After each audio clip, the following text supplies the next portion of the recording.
धीमहि धियो यो नः प्रचोदयात्।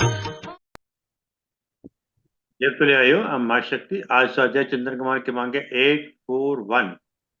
और आज हमारे बीच में आदरणीय श्री बागी शर्मा जी, जो एडवोकेट हैं सुप्रीम कोर्ट में। आज आपको जो विषय लिया है बड़ा ज्वलंत है। आपने लिया विषय आज का है राम मंदिर 1528 से 2024 तक का सफरनामा। यानी कि 22 जनवरी 2024 को कल ही अपना राम मंदिर का हमारा उद्घाटन हुआ है। अब हम ज्यादा समय लेते हो, आदरणीय बागी जी से निवेदन करते हैं कि आज का अपना उद्बोधन जारी करें। आदरणीय बागी जी। सभी को मेरा प्रणाम, जय श्री राम। और सर्वप्रथम माँ गायत्री आराधना। ओम भूर्भुवः स्वः तत्सवितुर्वरेण्यं भर्गो देवस्य धीमहि धियो यो न प्रचोदयात्। जय माँ, जय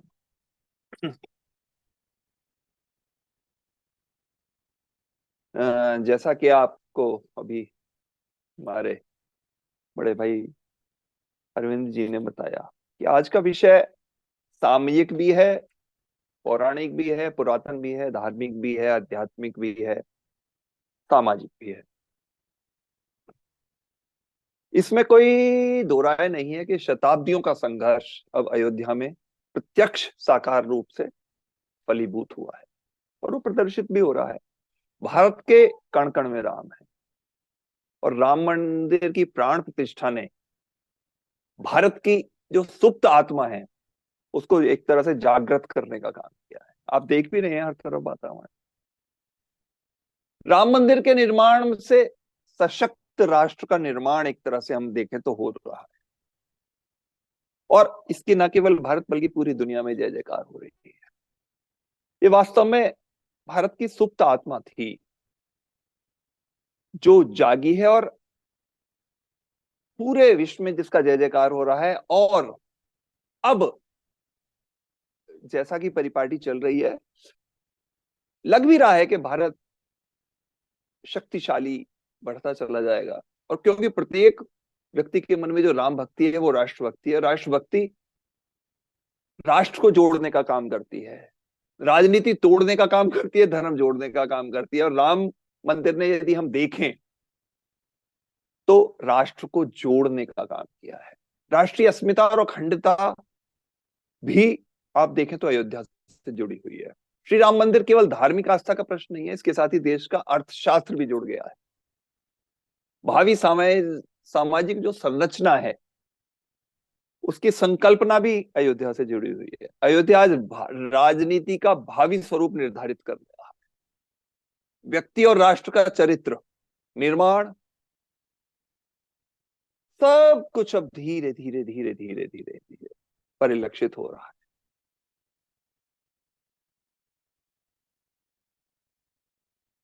देखिए,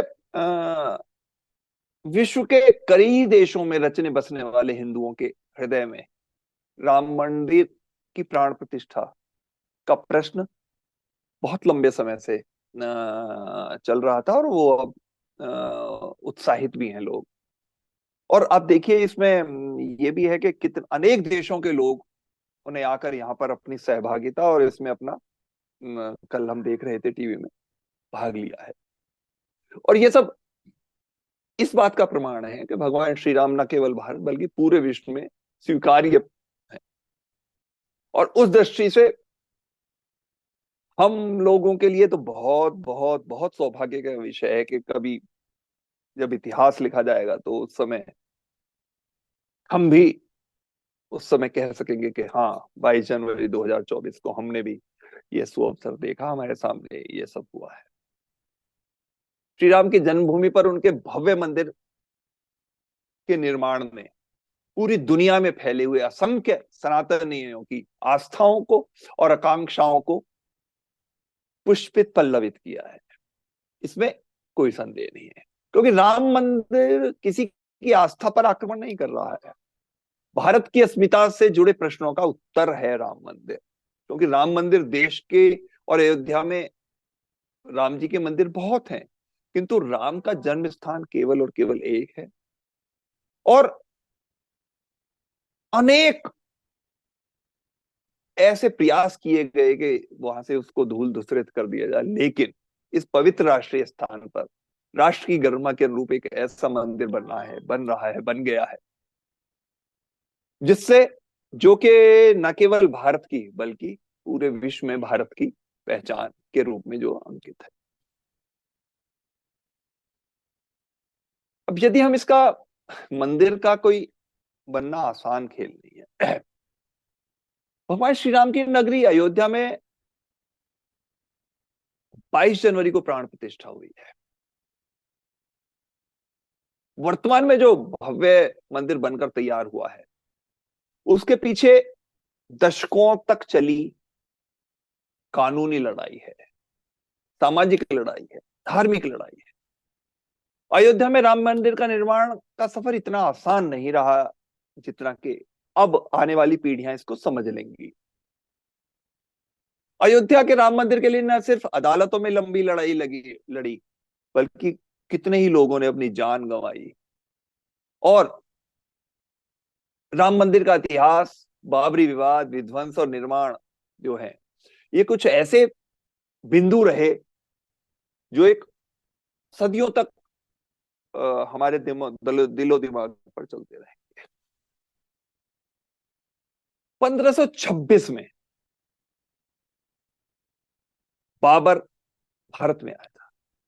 भारत में आने के बाद करीब 2 साल बाद 1528 में उसने जो अपने सूबेदार मीर बाकी को एक अयोध्या में एक मस्जिद का निर्माण करने के लिए कहा।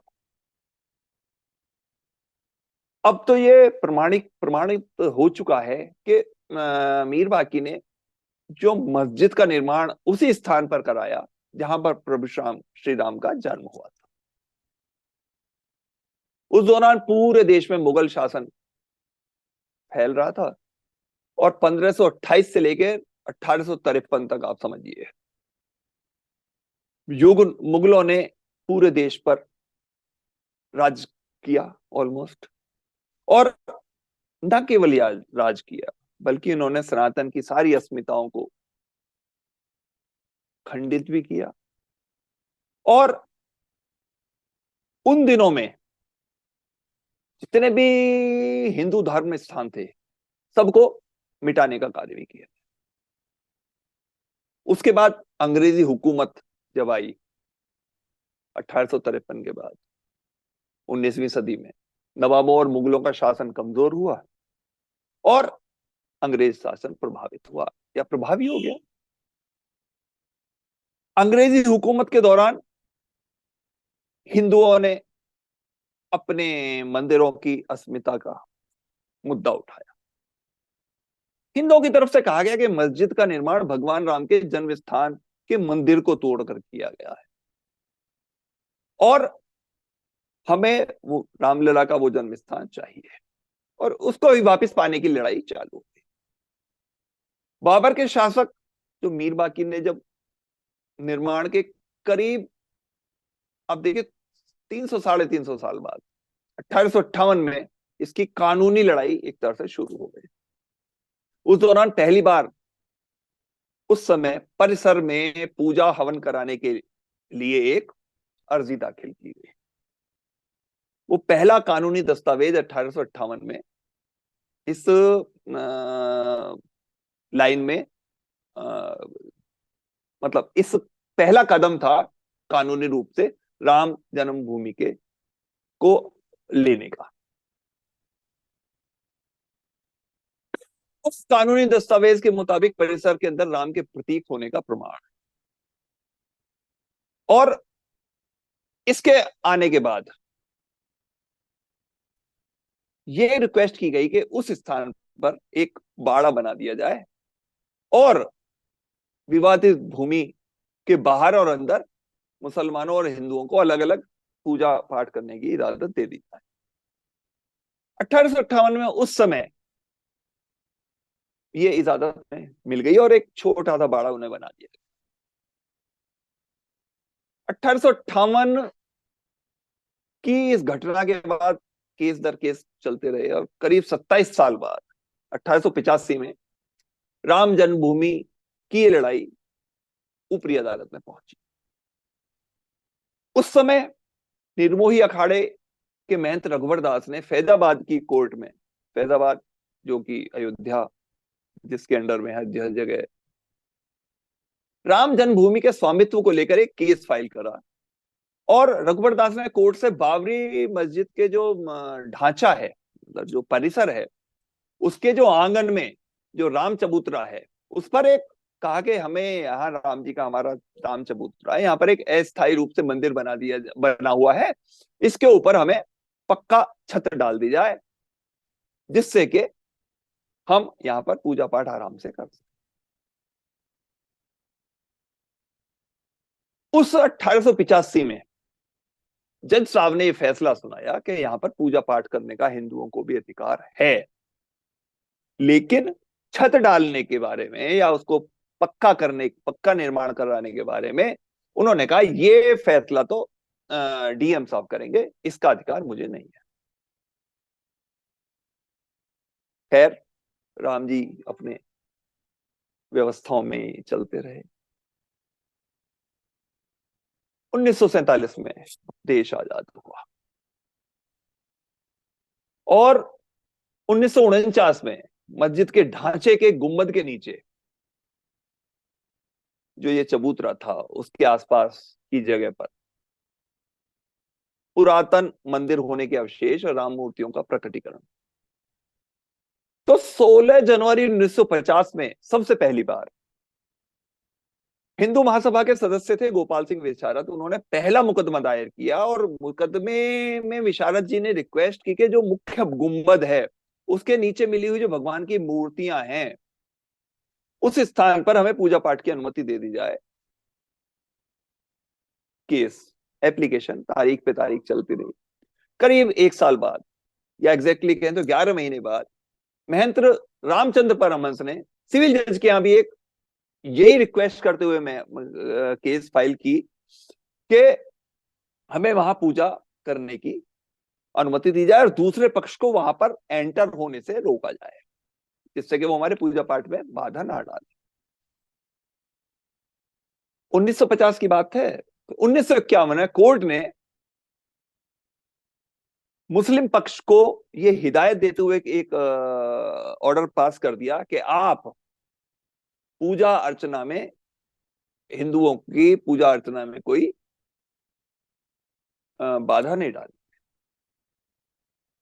चलिए, ये एक जीत थी एक तरह से राम मंदिर निर्माण की प्रक्रिया में, राम मंदिर जी की जगह स्थापित करने।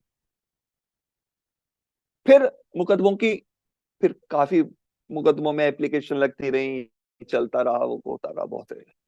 1961 में आके केंद्रीय सुन्नी वक्फ बोर्ड ने कहा कि जी ये जो ढांचा है, ये जो परिसर है, ये मुसलमानों को सौंपा जाए क्योंकि इसमें हमारी बाबरी मस्जिद है। अब साथ ही साथ उन्होंने ये भी रिक्वेस्ट की कि यहां से जो मूर्तियां इन्होंने रख रखी है इनको हटा दिया जाए। ये एक पहला कदम ऐसा था 1951 में कि जब हिंदुओं को ये लगा कि भाई अब तुम्हारे हाथ से ये जा सकता है। और 1961 के इस आंदोलन से या सुन्नी वक्फ बोर्ड के इस एक्शन से हिंदुओं को लगा कि अब जो है ये ठीक नहीं है।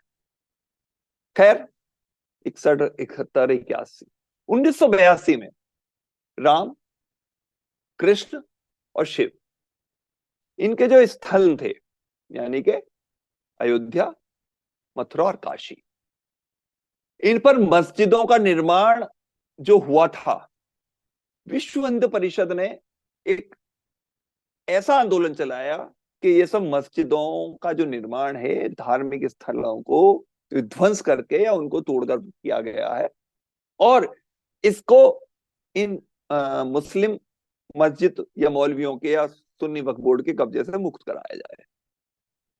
1984 में सारे संत महात्मा हिंदू नेताओं ने दिल्ली से अयोध्या के लिए राम जन्मभूमि की मुक्ति और वहां का ताला खुलवाने के लिए और सारी बाढ़ हटवाने के लिए एक आंदोलन चलाना शुरू किया। 89 में कुंभ मेला लगा और कुंभ मेले के दौरान ही मंदिर निर्माण के लिए या मंदिर का निर्माण करने के लिए आप सभी लोग जानते हैं शिला पूजन करने का एक फैसला लिया गया और यहां से 89 से एक अयोध्या में राम जन्मभूमि में राम मंदिर के शिलान्यास के लिए एक की घोषणा कर दी गई। ये एक ऐसा क्रूशल पॉइंट था जिस पर आज तक बीजेपी और कांग्रेस में युद्ध चलता रहता है और काफी वाद विवाद के बाद उस समय के तत्कालीन प्रधानमंत्री थे राजीव गांधी, उन्होंने शिलान्यास की इजाजत दे दी बीजेपी विश्व हिंदू परिषद।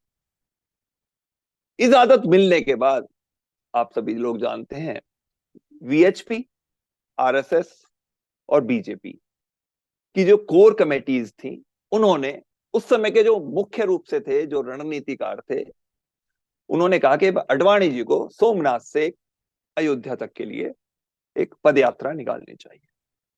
प्रमोद महाजन और वर्तमान प्रधानमंत्री नरेंद्र मोदी जी ने कहा कि पैदल यात्रा ना करके, पद यात्रा ना करके रथ यात्रा निकाली जाए। और आप सभी लोग इस बात से अवगत हैं कि उस रथ यात्रा ने इस आंदोलन को एक ऐसी गति दी कि बस जिसके फलीभूत होने के कारण यह मंदिर का निर्माण हो चुका है। अडवाणी जी की रथ यात्रा वहां से चली ही और इसने उस समय की हिंदू भावनाओं की दशा और दिशा दोनों ही परिवर्तित कर दी। बीजेपी के समर्थन से विश्व हिंदू परिषद और बजरंग दल और आरएसएस, इन्होंने हिंदू सौगंध राम की खाते हैं, मंदिर वहीं बनाएंगे, एक नारा चलाया और चल दिया, रथ यात्रा चल दी। रथ यात्रा जब बिहार पहुंची तो उस समय बिहार के तत्कालीन मुख्यमंत्री लालू प्रसाद यादव जी ने अडवाणी जी को गिरफ्तार कर लिया और इसका परिणाम यह हुआ कि बीजेपी के समर्थन से जो दिल्ली में सरकार चल रही थी जनता दल की, वो वहां से गिर गई। कांग्रेस के समर्थन से चंद्रशेखर जी उस समय प्रधानमंत्री बन गए। 89-90 की बात है। ये सरकार भी ज्यादा दिन नहीं चल पाई और नए सिरे से चुनाव हुए और कांग्रेस फिर से सत्ता में आ गई। इसके बाद जो मोस्ट क्रूशल टाइम है वो आता है 6 दिसंबर 1992। 6 दिसंबर 1992 वो तारीख है जिस दिन हजारों की संख्या में कार सेवक अयोध्या पहुंचे। 5 बंदे पुल बैठे। उत्तर प्रदेश में उस समय मुलायम सिंह यादव की सरकार थी और पूजा पूजा पूजा पूजा पूजा की बात करते करते कार सेवकों का एक हुजूम बाबरी मस्जिद पर पहुंचा और उस विवादित ढांचे को उन्होंने नेस्तनाबूद कर दिया। और उस समय के जो माहौल है, जो उस समय के दर्शक रहे हैं जिन्होंने वो वाकया देखा, वो हतप्रत्ये के कहते 3 घंटे के अंदर अंदर और पूरा वहां से नामो निशान हटा दिया गया। इस दौरान नरसिम्हा राव ने न केवल उत्तर प्रदेश की कल्याण सिंह सरकार बल्कि बीजेपी की अन्य प्रदेशों में चल रही सरकारों को भी बर्खास्त कर दिया और इससे हिंदू बहुत आंदोलित हुए और उत्तर प्रदेश, न केवल उत्तर प्रदेश बल्कि देश के अलग अलग जगहों पर हिंसा हुई, सांप्रदायिक हिंसा भी हुई, तोड़फोड़ भी हुई। अनेक लोगों न केवल चोट बल्कि जान भी गंवाई। न केवल नेता बल्कि बहुत सारे जो हिंदू धार्मिक व्यक्ति थे, आस्था वाले थे, वो भी गिरफ्तार।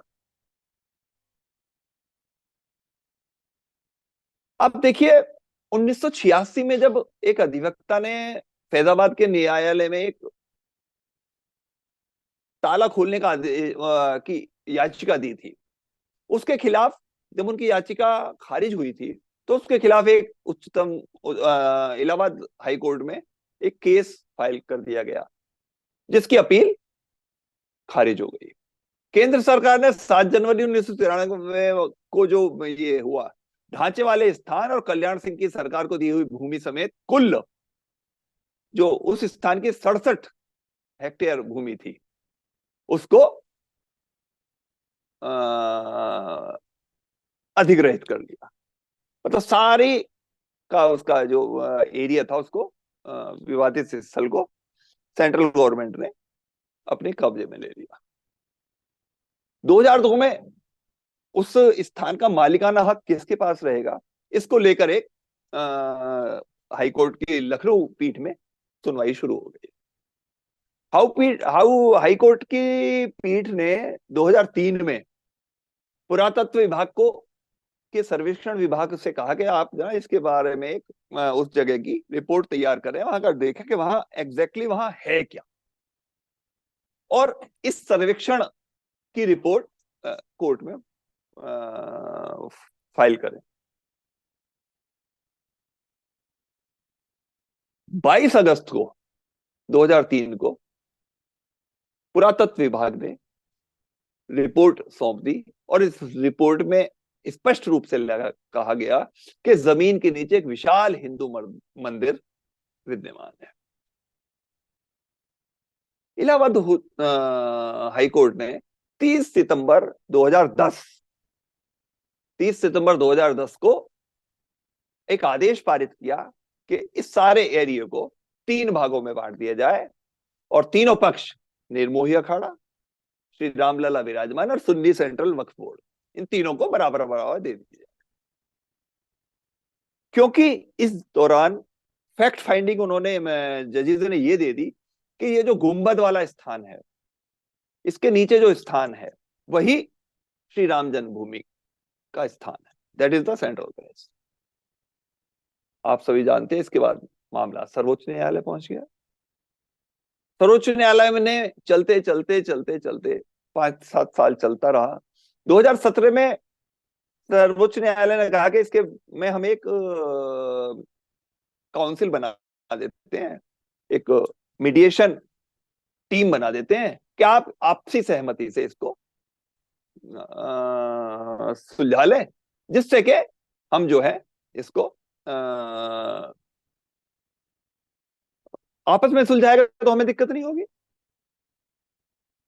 लेकिन वो कोई भी पक्ष झुकने को तैयार नहीं था। अंततः मजबूर होकर सुप्रीम कोर्ट ने 6 अगस्त 2019 से डेली हियरिंग के लिए इस केस को लगा दिया कि अब हम इसकी रोज सुनवाई करेंगे। 2019 का ये पूरा साल सुनवाई चलती रही और कोर्ट ने नवंबर में इसको सुनते सुनते सुनते सुनते सुनते सुनते करीब 3.5 महीने तक सुनने के बाद ऑर्डर रिजर्व किया। 9 नवंबर 2019 को इस समझ लिए 134 साल से चल रही लड़ाई का, कानूनी लड़ाई का, कि अंतिम फैसले का समय आया था। और उस फैसले में जो ये लैंडमार्क जजमेंट पास किया सुप्रीम कोर्ट ने, सुप्रीम कोर्ट ने कहा कि ये जो जमीन है ये श्री राम जन्मभूमि की है और ये 2.77 करीब 2.25 एकड़ जो भूमि है ये रामलला स्वामित्व वालों को दे दी जाए। लेकिन निर्मोही अखाड़ा और सुन्नी वक्फ बोर्ड का इसके ऊपर कोई भी स्वामित्व का प्रश्न नहीं है, इसलिए इनकी जो दलीलें वो डिसमिस कर दी गई। लेकिन साथ में मुस्लिम पक्ष को वैकल्पिक रूप से कह दिया गया कि उत्तर प्रदेश सरकार कहीं सही जगह पर करीब 5 एकड़ भूमि इन्हें उपलब्ध करे। इस तरह से ये कानूनी लड़ाई चलते चलते उस पर एक विराम लगा। 5 फरवरी 2020 को प्रधानमंत्री नरेंद्र मोदी की भाजपा सरकार ने निर्माण के लिए अयोध्या में राम जन्मभूमि तीर्थ क्षेत्र ट्रस्ट की बनाने की घोषणा कर दी। इस घोषणा के बाद 6 महीने बाद 5 अगस्त 2020 को अयोध्या में श्री राम जन्मभूमि के लिए राम मंदिर की आधारशिला रख दी गई। और देखिए 5 अगस्त 2020 के बाद 22 जनवरी 2024 को करीब करीब करीब करीब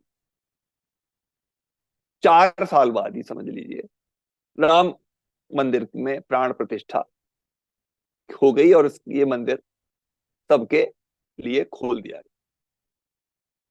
तो आप देखिए ये मसला एक न केवल कानूनी रूप से, न केवल धार्मिक रूप से, न केवल वैचारिक रूप से, सामाजिक रूप से, आर्थिक रूप से और अनेक रूपों में श्री राम के साथ जुड़ा हुआ है। और श्री राम का नाम मर्यादा के साथ जुड़ा हुआ है।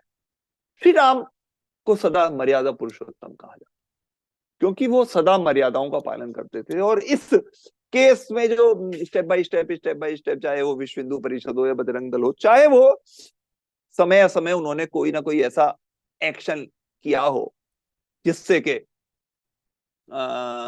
वैमनस्य भी हो सकता है, आपस में विवाद भी हो, लेकिन उन्होंने कभी भी कोर्ट के किसी आदेश को की अवहेलना नहीं करी।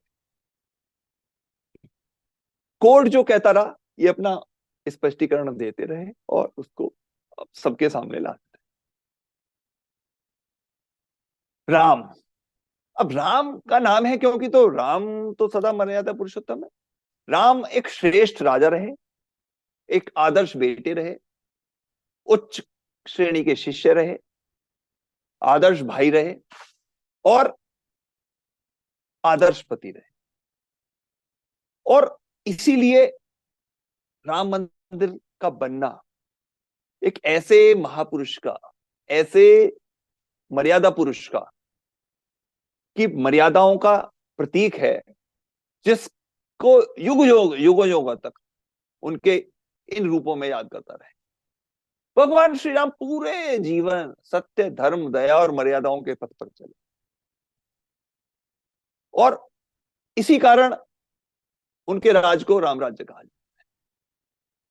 हर एक आदमी irrespective of every caste, creed और एनीथिंग, हर कोई उनसे यही उम्मीद करता था कि बेटा हो तो राम जैसा, राजा हो तो राम जैसा, पति हो तो राम जैसा, पुत्र हो तो राम जैसा, शिष्य हो तो राम जैसा। यानी कि हर चरित्र में, हर एक रूप में राम को एक आदर्श माना गया। यदि हम जन कल्याण की भाषा में माने या एक जनसेवक के रूप में माने तो राम राज्य एक आदर्श और संपूर्ण व्यवस्था के रूप में प्रसिद्ध हो। महात्मा गांधी ने ऐसे ही भारत के या ऐसी शासन व्यवस्था की वकालत की या ऐसी शासन व्यवस्था की कामना की जो राम राज्य के अनुरूप हो। राम के चरित्र में आप देखिए राजशाही और लोकतंत्र का अनोखा संगम है। राम के चरित्र में आप देखिए राम कोई वोट डाल के राजा नहीं बने थे, लेकिन राम अपनी प्रजा की इच्छा के विरुद्ध कुछ नहीं करते और उसकी जानना या उसकी प्रजा की इच्छा को जानने के लिए हर समय तत्पर रहते। वे अपने स्वार्थों के लिए प्रजा की इच्छा की अवहेलना राम ने कभी नहीं की। इसी आदर्श को ध्यान में रख के आप देखिए राम ने अपने प्यारी धर्मपत्नी सीता का परित्याग कर दिया। व्यक्तिगत कष्ट सहकर भी राजा का उन्होंने दायित्व निभाया, जबकि एक प्रजा के एक कटाक्ष की वजह से ही। राम को आप देखिए कुर्सी का कभी कोई मोह नहीं था, इसलिए कुर्सी की कमजोरियां उन्हें कभी बांध ही नहीं पाई। राम ने कभी किसी आश्वासन को ना बेका ना उससे बंद कर रहे, जो कहते थे वो करते थे। प्रजा ही नहीं, उन्होंने अपने इष्ट मित्रों का और परिवार का, सभी का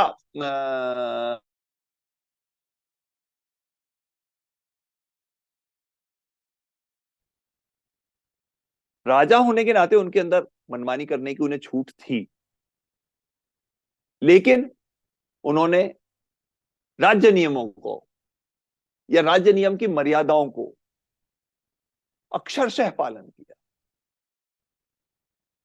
14 वर्ष का वनवास जब उन्हें मिला, देखिए वन उनको तो राज सिंहासन मिल ही रहा था, एडेंडम एक पाल्टा पलटा और उनका वनवास मिल गया। लेकिन 14 वर्ष का वनवास के बाद जब राम को सिंहासन मिला, तो उसके लिए वो बहुत ज्यादा असंयमित या एकदम अधीर नहीं हुए। उन्हें अपनी चिंता बहुत कम थी, अपने से ज्यादा उन्हें अपने सेवकों की चिंता थी। और यही एक कारण था कि राम ने सबसे पहले, जब राजा राम वहां से लंका से जीत कर आए, तो सबसे पहले अपने सेवकों को आज्ञा दी कि वो जाकर सुग्रीव आदि मित्रों को स्नान कराएं। इसके बाद राम ने भरत को बुलाया और अपने हाथ से उसकी जटाओं को सुलझाया, अपना प्रेम प्रदर्शित किया। सिंहासन मिलने के बाद केवल प्रजा ही नहीं, देवताओं ने भी राम की स्तुति गाई। वेदों ने और शिव जी ने भगवान श्री राम की वंदना की। ऐसे राम जिनका जन्म स्थान या जिनकी जन्मस्थली पर एक जो भव्य मंदिर का निर्माण हुआ है, वो ऐसे नहीं है। राम को इतना मान सम्मान मिला, लेकिन इससे के बावजूद वो कभी भी फूल कर नहीं बैठ गए या फिर उन्होंने अपना कोई आपा नहीं खो दिया। अपने कर्तव्य की याद उन्हें शुरू से आखिर तक बनी है। अब देखिए, प्रभु ने अवकाश जब भी मिला उन्हें, कहीं पर भी मिला, चाहे वो वनगमन के दौरान मिला या बचपन में मिला या फिर जहां पर भी मिला, तो उन्होंने सभी के आवास की, सबकी सुविधाओं का सबसे पहले ध्यान दिया। राजा के रूप में राम जी की यही एक आज्ञा थी, और इसी कारण सबको राम पर भरोसा। उन्हें पता था कि जो मेरे सेवक हैं या मेरे साथ हैं, यदि मैं उनका ध्यान नहीं रखूंगा तो इससे हो सकता है उन्हें कुछ दिक्कत हो या ना हो, या उसे वो झेल जाएं, लेकिन मेरी अपनी मर्यादा खत्म हो जाएगी। प्राय कुर्सी पाते ही राजा अपने आप को पता नहीं क्या समझने लगते हैं, और उसके साथ सब अपने ऐशो आराम के लिए या अपने निज शानदार आवास के लिए उन्होंने व्यग्र हो जाते हैं। लेकिन राम की वृत्ति पूरे जीवन भर अपने बारे में सोचने की कभी नहीं। राजा बनकर राम ने प्रजा की ओर ध्यान दिया और एक कल्याणकारी राज्य की स्थापना की, जिसे हम राम राज्य कहते हैं। मनुष्य, जीव जंतु, प्रकृति के बीच राम ने एक ऐसा समन्वय स्थापित किया, उन्होंने एक ऐसा माहौल क्रिएट किया कि मनुष्य सदाचारी बने, जीव जंतुओं को अपनी पार्श्विक वृत्तियों को ना करना पड़े, उनको भरपूर भोजन और आवास मिलता रहे, भरपूर जगह मिलती रहे। समाज में दूषित करने वाली प्रवृत्तियां ना हो, यानी कि समाज में समाज दूषित ना होने पाए, क्योंकि यदि समाज दूषित नहीं होगा तो ना तो व्यक्ति के अंदर कोई कमी आएगी, ना फिर प्रदूषण या संस्कारों की कोई कमी आएगी। वो सभी का जीवन संयमित और व्यवस्थित हो, इस बात पर राम की सबसे बड़ी फोकस था। राम राज्य में किसी का किसी से कोई वैर नहीं, और राम के प्रताप से आप देखिए सारी विषमताएं समाप्त हो गई थी। राम राज्य में सहयोग, सलाह और समन्वय की नीति थी, और यही नीति ऐसी रही जिसने राम के राज्य को राम राज्य बनाया, और सभी जिसके लिए उनका विश्वास करते थे, उनके बारे में सोच करते थे, उनके बारे में बातें करते थे।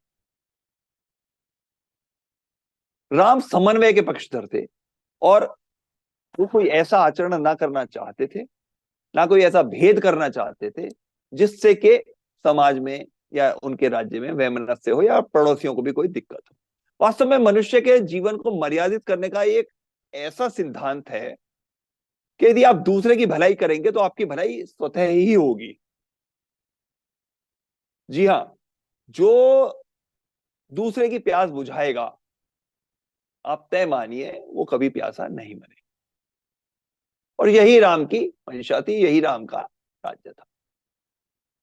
दूसरी तरफ जो दूसरे को प्यासा रखकर अपना प्यास ज्यादा बुझाने की कोशिश करेगा, उसकी भी तड़प तड़प कर मरने की या प्यासा रह जाने की संभावना बढ़ जाती है। दूसरों को कष्ट देने की से बड़ी कोई नीचता नहीं है, और दूसरों को आराम देने की या सुख देने की प्रवृत्ति सर्वश्रेष्ठ। और इसी तरह का माहौल जो राम ने बनाया, उससे राम राज्य के बारे में जो धारणा थी लोगों की, वो प्रबल होती चली गई।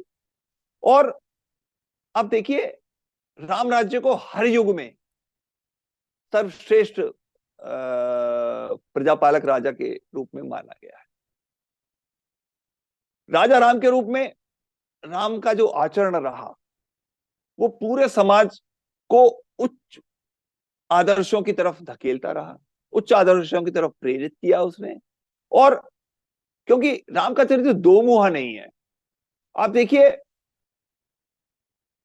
भाषणों में या मंचों पर आप आंसू बहाकर या फिर लोगों की भावनाओं को से में बहाकर या अपने आप को बहुत बड़ा धर्मात्मा मानकर, और दूसरी तरफ आप घर जाकर उल्टे सीधे काम करें, रंगरलियां मनाएं, ये कभी भी अच्छे राजा की पहचान नहीं थी, जो कि राम ने इसके लिए स्थापित की। राजा के रूप में उनका जीवन प्रजा के लिए पूरी तरह समर्पित था।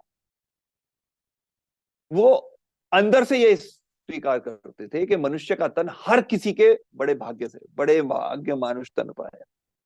उनका राम का यह मानना था कि ये जो मनुष्य का तन है, ये बड़ी मुश्किल से मिलता है और इसका सदुपयोग करना चाहिए। और इसका सदुपयोग, बेस्ट सदुपयोग ये है कि इसको आप मानव जीवन की, मानव की सेवा में लगाएं। राजा को, राम का मानना था कि राजा को ऐसी व्यवस्था करनी चाहिए जिससे कि हर मनुष्य अपना स्वयं विकास कर सके। राज्य में ऐसी व्यवस्था हो कि अपने व्यवसाय के अनुरूप आदमी सुख सुविधाओं का पालन करे और सदाचरण करते हुए, अच्छा जीवन जीते हुए, बिना किसी कष्ट के मोक्ष की भी प्राप्त हो जाए।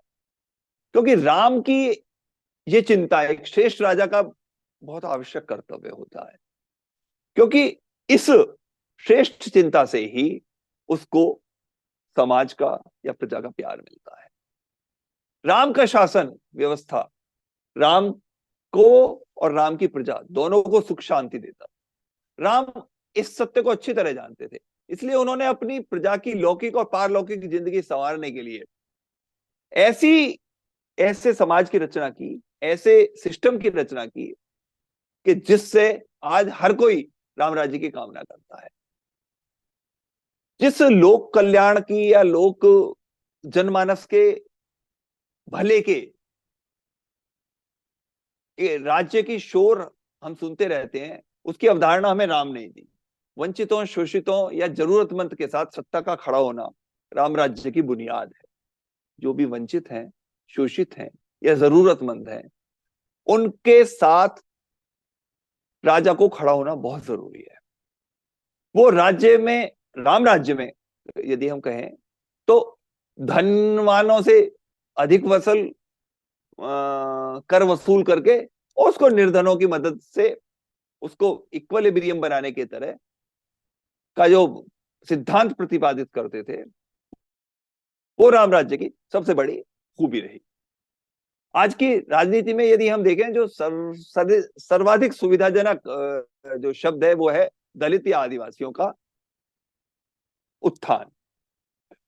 इस वर्ग की जन्मजात जो प्रतिभा है वो प्रकटीकरण से पहले ही समाप्त हो जाती थी। उनको इतना आर्थिक रूप से ना तो ये इतने मोअज़्ज़िज़ रहे और ना ही इन्हें सामाजिक रूप से कभी भी न्याय मिला।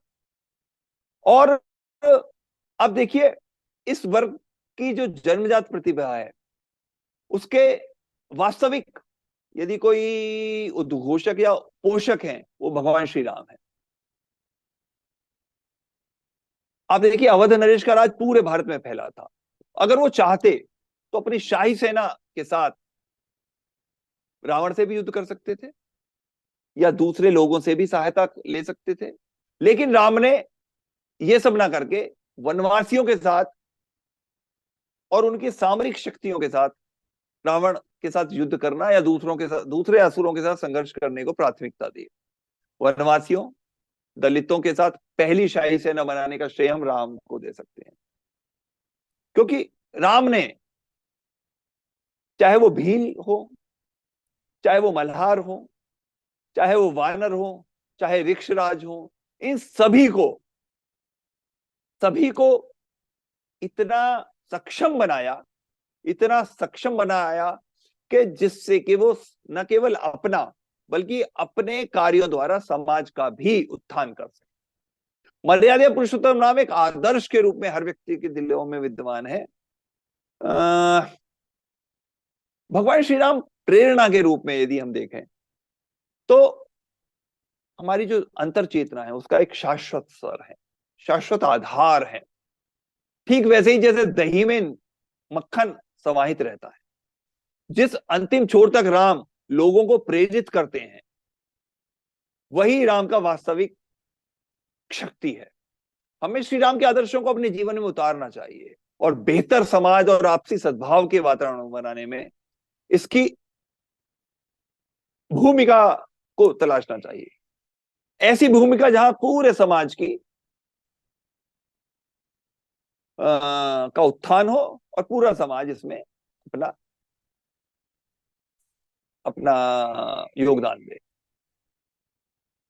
तो इस तरह हमने देखा सर कि चाहे वो 1528 से लेकर 2024 तक का की कानूनी लड़ाई रही हो या मंदिर निर्माण की स्थिति रही हो, इन सब के बीच में को विजय पाते हुए, दरकिनार करते हुए, और हम आज जिस स्थान पर हैं, जिस पोजीशन में हैं, कि कल के राम मंदिर के इस आयोजन के बाद, भगवान श्री राम की मूर्ति की स्थापना के बाद, ये सारी चीजें सेकेंडरी हो गई और अब पुनः हमें राम के आदर्श, राम की सोच के अनुसार अपना जीवन व्यतीत करना चाहिए। आज का उद्बोधन समाप्त करने से पहले पूर्व मैं बस 2-4 लाइनें आपके सेवा में कहना चाहूंगा। हमारे साथ श्री रघुनाथ तो किस बात की चिंता, शरण में रख दिया जब माथ तो किस बात की चिंता।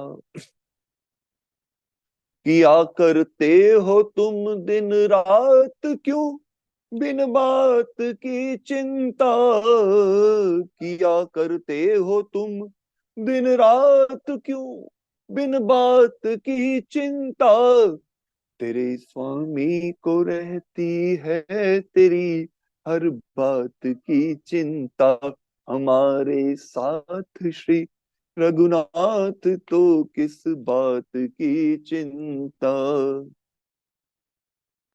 न खाने की न पीने की, न मरने की न जीने की,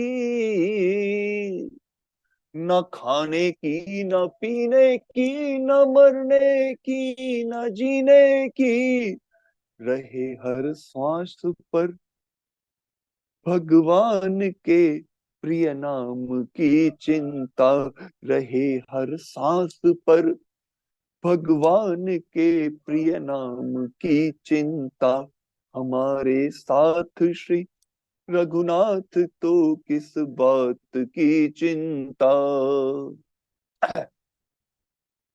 विभीषण को अभय वर दे किया लंकेश पल भर में।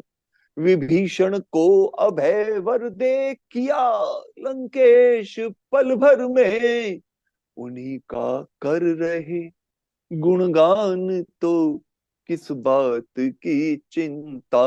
हमारे साथ श्री रघुनाथ तो किस बात की चिंता। शरण में रख दिया जब माथ तो किस बात की चिंता। हुई हर एक पर कृपा बनाया दास प्रभु अपना।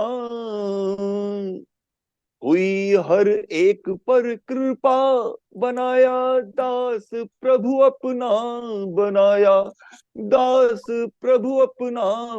उन्हीं के हाथ में, उन्हीं के हाथ में अब हाथ तो किस बात की चिंता।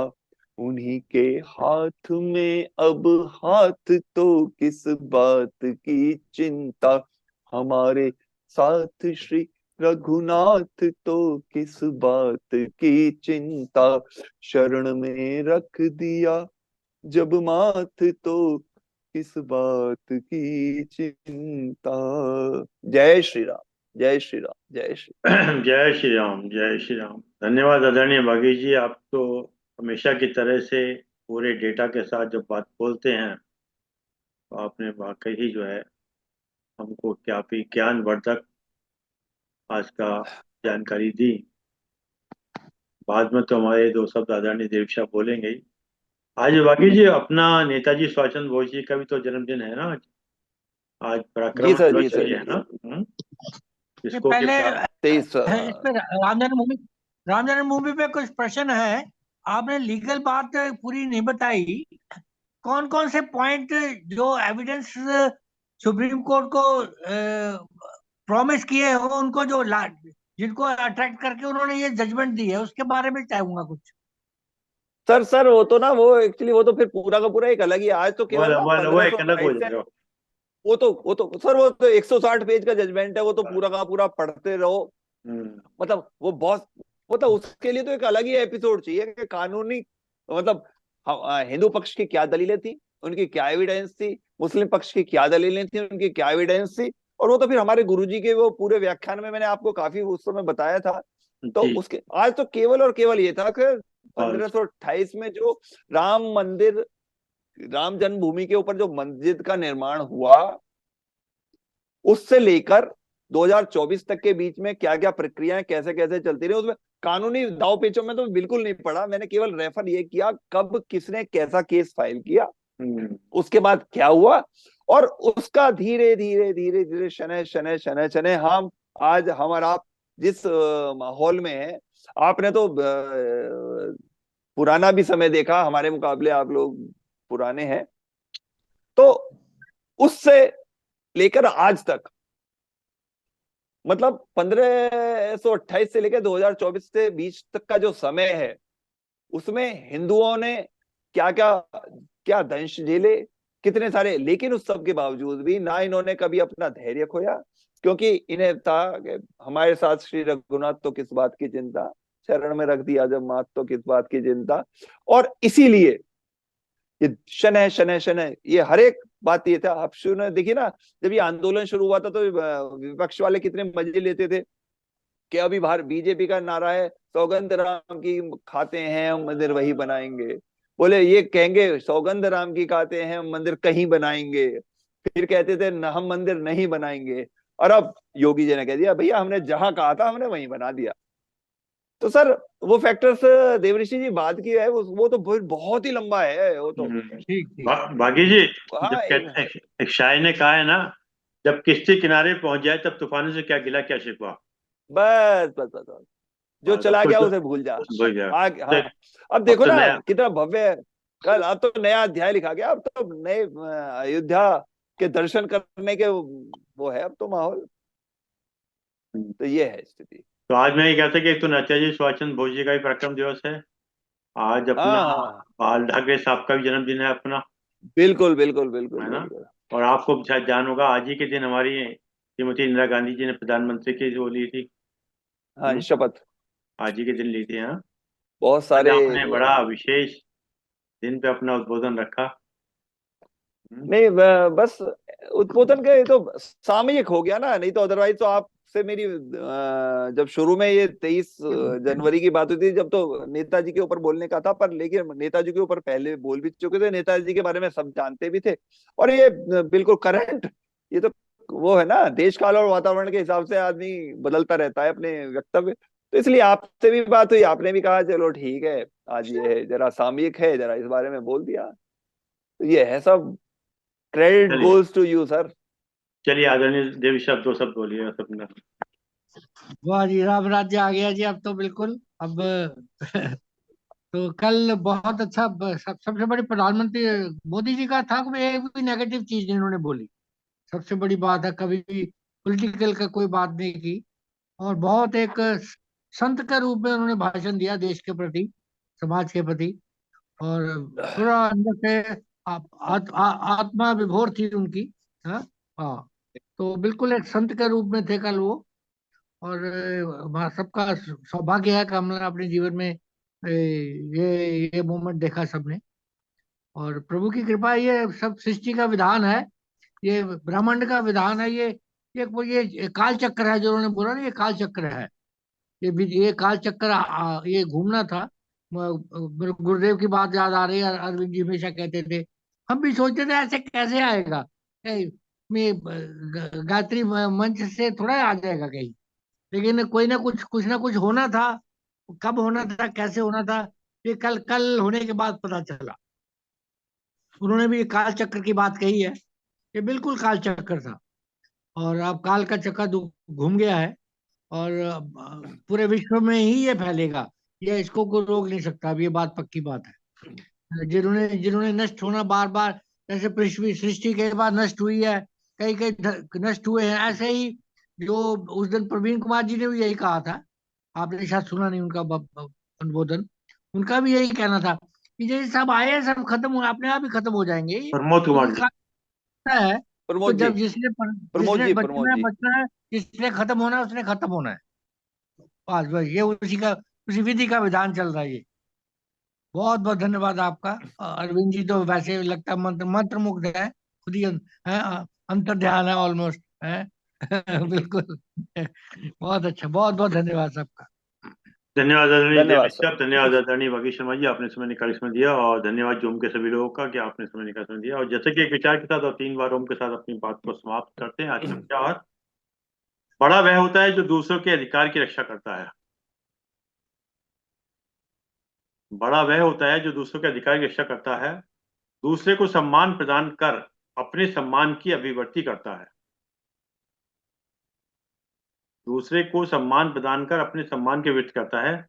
दूसरे को नीचा दिखाकर हम कभी बड़े नहीं बन सकते।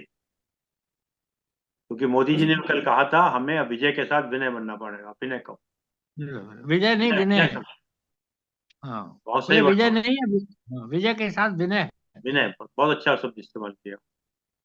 जो दूसरों को बड़ा समझता है वास्तव में वही व्यक्ति बड़ा होता है।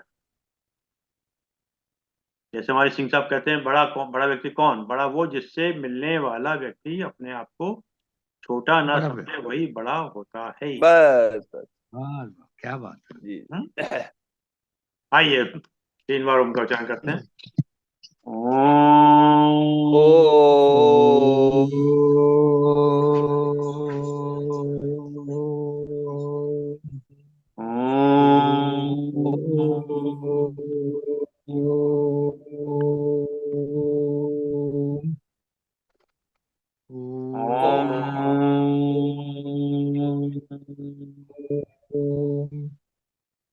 शांति शांति, शांति शांति, शांति। शांति।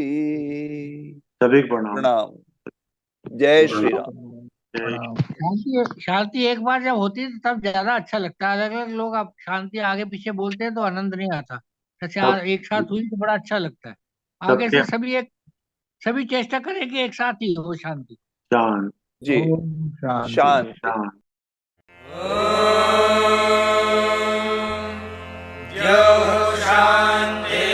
शान्तिरन्तरिक्षं शान्तिः पृथिवी शान्तिरापः शान्तिरोषधयः शान्तिः वनस्पतयः शान्तिर्विश्वे देवाः शान्तिर्ब्रह्म शान्तिः सर्वं शान्तिः शान्तिरेव शान्तिः सा मा शान्तिरेधि ॐ शान्तिः शान्तिः शान्तिः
शान्तिरन्तरिक्षं शान्तिः पृथिवी शान्तिरापः शान्तिरोषधयः शान्तिः वनस्पतयः शान्तिर्विश्वे देवाः शान्तिर्ब्रह्म शान्तिः सर्वं शान्तिः शान्तिरेव शान्तिः सा मा शान्तिरेधि ॐ शान्तिः शान्तिः